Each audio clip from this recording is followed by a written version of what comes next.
Mr. Al Ashry, now considering we followed the release of some Palestinians in the past few hours, but considering the previous delays of the release of Palestinian detainees, Israel's violations to the ceasefire are rising.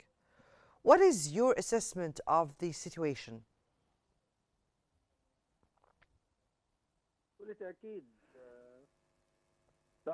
Absolutely, the delay of releasing 600, more than 600 of the Palestinian prisoners was a result of maneuvering by Netanyahu to pressuring Hamas moving under the pretext that the displays or the shows orchestrated by Hamas upon the release of the Israelis will trigger the outrage within Israel. So he wanted to pressure Hamas to have more gains, but the Egyptian side, which is the pivotal in part is in the process, had interfered and succeeded in reaching an agreement between Hamas and Israel, and they've agreed upon to release the 4 Israeli bodies, along with the release of 620 Palestinian prisoners, as Egypt wished to execute the agreement. So Egypt had a pivotal and a great role in this process and delivering the aid along with the matters related to the relief materials within Gaza Strip. This effort will continue.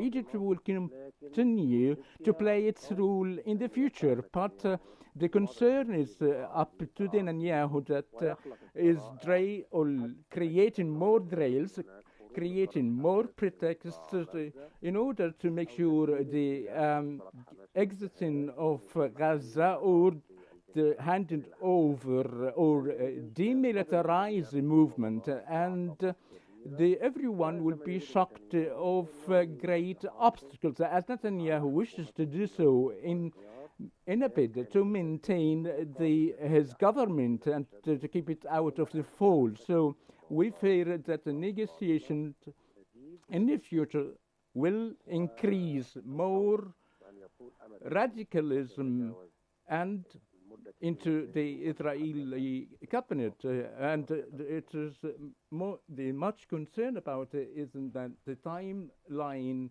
will come to an end without achieving anything useful. Now, Ms. Nacha, Hamas has expressed its readiness to enter the second phase of talks, but has insisted on that Israel stick to the agreed terms of the ceasefire agreement. What hurdles do you foresee in reaching a final agreement? In this moment, it's very far. Maybe we can achieve extension for phase 1 if the United States and Egypt give enough commitment for Hamas that Israel will commit for the second phase and end the war. Because as I said before, everyone wants a calm Ramadan to pass, and one of the goals of the Palestinian and Hamas is to release all the Palestinian prisoners from the Israeli jails. So I think it's on the goal, ongoing, but still without having any commitment to end the attacks on Gaza and to rebuild Gaza, it will be very, very hard to achieve any agreement, because I think that the Israeli prisoners in Gaza is the strongest paper that can Hamas play on it to put pressure on Israel to stop its attack on Gaza Strip. And I think that it's a Palestinian will to have our independent state and to end these attacks on Gaza, and not just permanently, but once and forever. Mm-hmm.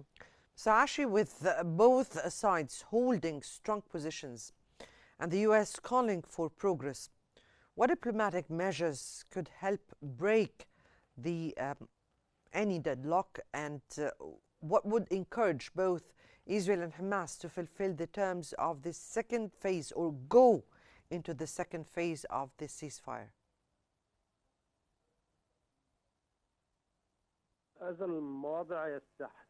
This matter that would require a commitment of both sides. The context of the agreement being signed in Doha on the 27th of November last year, that there is an actual commitment of having the three phases to be succeeded, and the phases of the truce, and there are several steps through which Netanyahu is creating pretext and using actually the privilege of the American guarantees and achieving more results in favor of Israel without having any commitment of the executing the Arab right, either in an independent Palestinian state or even withdraw from the southern of Lebanon or the southern of Syria and have a cessation of hostilities